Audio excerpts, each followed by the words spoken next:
How many snaps did they run in the 14 personnel? That's only for us. 100% of the snaps.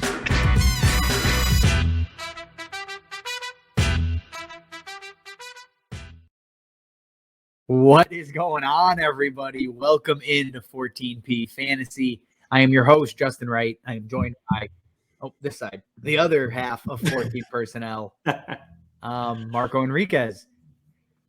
This is, it's 11 p.m. We're tired. I'm tired, but I'm also wired beyond belief. Tired but wired, a 14 personnel motto. Hashtag tired but wired. Yeah, no, okay. Obviously, guys, you read the thumbnail. You clicked the video. You know we are talking NFL draft, round one, winners and losers. Yep. We're not just talking teams because Jets, they won. Good job. Yeah. They'll probably continue to win with the beginning of next round too. So exactly. So we're not just talking teams. We're talking individual players because obviously we saw 9 draft day trades, a whole mess of wide receivers drafted, a lack of quarterbacks, just a chaotic bunch of crap happened that we have to now break down. Again, if you're new to us, we're just talking fantasy. We're not talking defense or anything like that. We're just sticking to fantasy here. But before we get into it, we do have the Patreon page, guys. Over there, you will get access to our Dynasty rankings, our updated rookie rankings coming out probably the end of this weekend, early next week. Updated positional Dynasty rankings are probably coming out around the same time. Yeah, I mean, those are always a little bit late because it's a lot of freaking work. It is but also, before we get into it, we might have a draft kit. We do have a draft kit coming out in June. This is the first we're kind of mentioning it. So check that out. That'll be on the $5 tier for Patreon, along with a whole bunch of other stuff. Dynasty videos, and really quick in your team. Really quick in the draft kit, you're going to be getting draft rankings. You're going to be getting sleepers, busts, breakouts. So a draft kit. Well, right, but yeah, I thought it'd be important to share a little bit of information. They know what it is. It's the same as other draft kits, but it's from us, so it's special. And also we'll cater like buffalo wings or something. Yeah, that's what's happening. All right, guys, we have seven players and a whole bunch of crap to talk about, like I said. So let's just jump into it. Number 1 on the list, Zach Wilson. And you're thinking, well, what happened? Zach Wilson didn't get moved. No, they got Garrett Wilson. Zach Wilson comes out as a winner here. Yeah, big time. Because they just now have one of the best young duos at wide receiver in the NFL. Yeah. This is exactly what he needed and what they were missing last year. Right, Marco? Are you on the same page here? Yeah, 100%. So he's a big winner because, I mean, if you've listened to any of our videos in the past, I know my stuff specifically, I had Garrett Wilson as wide receiver 1, tier 1 by himself. We'll see what that ends up being, over the course of the next few years here with a bunch of these top guys. But Garrett Wilson is he's going to be indefinitely. That's not how you use that. Garrett Wilson he's a phenomenal player. He's a perfect fit for this team. I thought they might go for like a Drake London type, but obviously Drake London went 1 pick. I think they would have. Yeah, and he went 1 pick before, so obviously Garrett Wilson is a little bit more similar to Elijah Moore, but he can do a couple things that Elijah Moore can't. I think both of them are going to complement each other really well. Yep. And it's going to be an offense that has to pass. They obviously added 2 great defenders, so it's not going to be as horrid as it has been in the past, but I think it's still going to be one that Zach Wilson's going to have to be throwing the ball quite a bit. And so both of these guys, I think, are going to be pretty good values going into next season, because I know the Jets as a whole are a team that Justin and I are thinking are going to surprise quite a few people as far as fantasy goes and as far as team goes. Yeah. And don't use this as an opportunity to knock Elijah Moore. Obviously, I tweeted that out today. I was like, whoever they draft. Maybe he drops a spot or 2. That's fine because it's going to shift volume. We know that. Really, you're basically eliminating Corey Davis from the offense is most likely what happens. Who? Yeah, exactly. Yeah. But Elijah Moore is still a very talented wide receiver in his own right. This offense should have enough volume to support 2 solid wide receivers, even if neither are top 15 guys. I don't think that's the end of the world. Right. And I honestly don't even think, because of the class that Elijah Moore came out in, I don't think he's drastically different in talent from Garrett Wilson. No, I agree. Like, overall talent, ability. So I think it's just a great fit. Yep. Moving on to number 2 here. another quarterback. The first three of these guys, all quarterbacks, by the way. Yep. But Jalen Hurts, a very obvious winner. Yes, big time Eagles, winner. The Eagles stole A.J. Brown away from the Titans for a first and a third, and I don't understand it. But now Jalen Hurts has a true elite number one wideout. Not that Devonta Smith is not good, because he's very talented. Yep. But A.J. Brown, what he does after the catch and how he operates in space, this is exactly what Jalen Hurts needed. I mean, because again, Jalen Hurts is not the most accurate guy. We all know this. And it's not a team that likes to throw the ball a ton either. But now that he has the weapons, he has the option.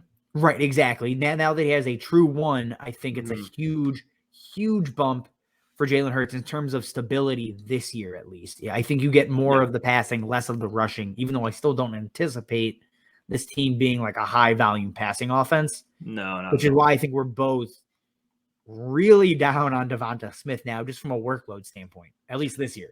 Yeah, so I think there's a couple things we got to talk about here. So Jalen Hurts is a winner for 2022. I think that Jalen Hurts isn't going to be the long-term quarterback. So this offense could get really exciting next year if they add like a CJ Stroud. So maybe Bryce Young too. Yeah. So that's something interesting. But anyways, he's a winner because obviously you add, like Justin said, an alpha, a true wide receiver one, a guy who can take a dump off pass and take it to the house basically anytime he wants. That's kind of what he does. Yeah. And that's what this offense needed. They needed people who can create in space for a quarterback who is lacking in a lot of different areas. And so Jalen Hurts is a big winner for fantasy.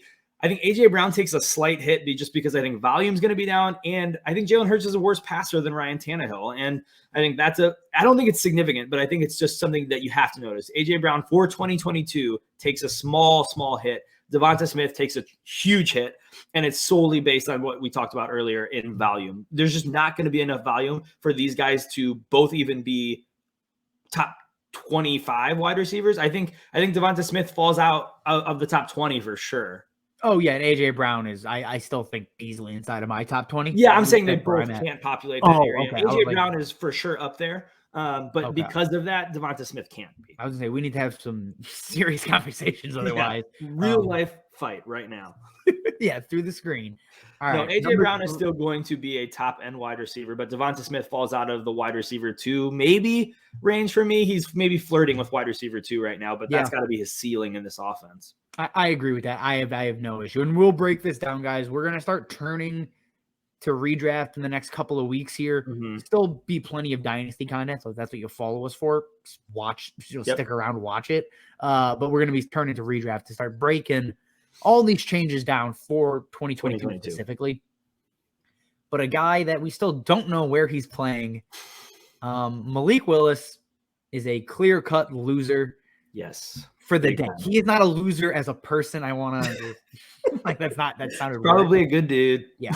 So obviously, if you watched round 1, Kenny Pickett went to the Steelers, not Malik Willis. He was not selected. This speaks volumes to what the NFL actually thinks of him. 100%. One quarterback in the first round is almost unheard of. I think it's happened once in my lifetime. So, and I'm 25, 26. You're 15, so. I'm 12. I'm a 12-year-old. No, but, I think it's crazy. It is crazy. It's not expected.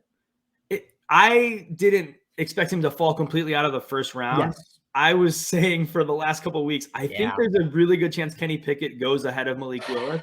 And I've been saying for a while, even in Superflex drafts, you should not be taking a quarterback before the 105. And today's was exactly evidence of that. The NFL has told you what they think of these guys. And the only reason you were taking Malik Willis even close to the top was his rushing. And the NFL has told you that that's not enough. So right now, to me, he's Jalen Hurts 1.5, and that's not exciting. Yeah, I'm going to push him down even further. He was my 102 prior to this. He's not now. Yeah. I'm going to take that top tier, that top crop of wide receivers. I'm going to take Kenneth Walker, all those guys ahead of him. I'm not looking at Malik Willis probably till 107, 108. Maybe he's still going to be the number 1 quarterback off the board because of the rushing upside. It's fantasy. Right. Kenny Pickett has a better career than him, I think. And you're talking rookie drafts, obviously. Yeah. Sorry if that. No, 107 in startups for a second round. Yeah, no, that's not what we're doing. but he's going to have a better career. Kenny Pickett will than Malik Willis. But fantasy-wise, it's the rushing upside that makes Malik Willis so enticing. Mm-hmm. It's just not enough to take him over a bunch of wide receivers that are going to be extremely safe and have very solid careers in the NFL. Yeah, 100%. Next on the list, this one makes me happy. Makes me It's so Rondale happy. Moore. Everybody loves Rondale Moore. The Cardinals wide receiver too is what Twitter told us. It's what people in our YouTube comments had told us. Yeah. For the last year and a half, I've been telling you, Kadarius Toney, we both have, and Rondale Moore are overrated to the nth degree. And Rondale Moore, I think umpteenth. Sure. Rondale Moore isn't. He doesn't have the frame. He has the skill set, I think, but he just doesn't have the frame. He doesn't have the place in an offense to be able to be a consistent, reliable fantasy producer. And the Cardinals know that. They traded for Hollywood Brown. Thank you. I was going to say, we should probably say why he ends up losing on day one. Hollywood Brown, obviously now the clear-cut wide receiver too. You don't give up that kind of draft capital to have him behind to fight for targets with Rondale Moore and AJ. They paid really similar price, maybe more than the Eagles did for AJ Brown. That was a criminal trade. Yeah. But here's the thing. He gets reunited with his college quarterback. Hollywood, I think, makes out pretty well here. I don't think you see a huge change in value. No. Because even though he goes to the clear-cut number 2 behind Hopkins, there's just more volume to be had in the Cardinals. So I think it's kind of a level playing field. You maybe get, they could really produce 2 top 15 wide receivers this year. It could absolutely happen. I'm not going to predict it, but it could happen. That is what's in play now there. Yeah, I haven't adjusted my rankings, but he'll probably land around in the 18 to 25 range. But I think he's probably going to. Hollywood will be a wide receiver too. Rondale Moore, I've been saying this for a little while, but we both have, he just doesn't have what it is that the NFL needs, and his frame obviously is it's just not going to be able to hold up. I said last season, and I think Justin laughed me out of the room, which was fair.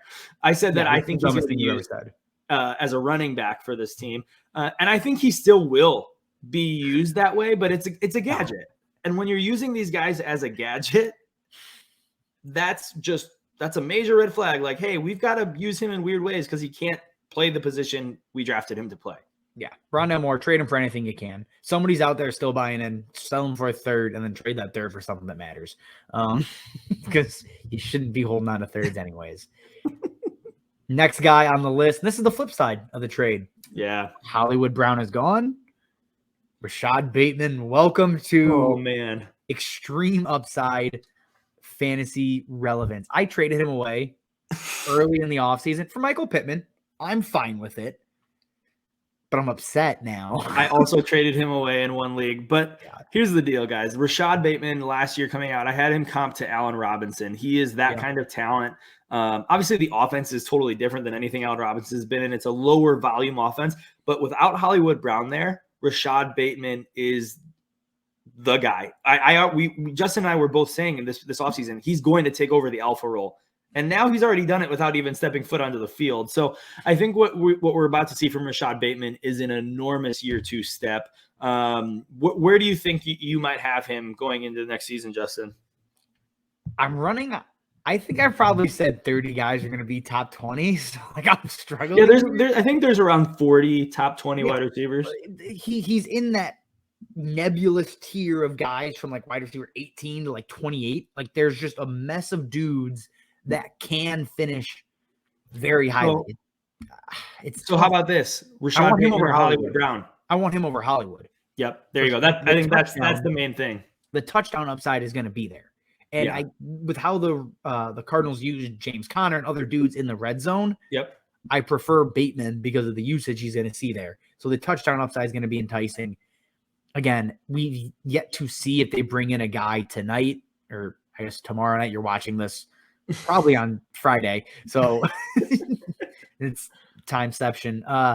So it just depends on who they bring in, but he's the clear-cut one. He is the guy that is going to produce. I think him and Mark Andrews have a great year now, but yeah, I got to look at rankings. He's going to be anywhere from like wide receiver 15 to wide receiver 28. I don't know how that's going to fall yet.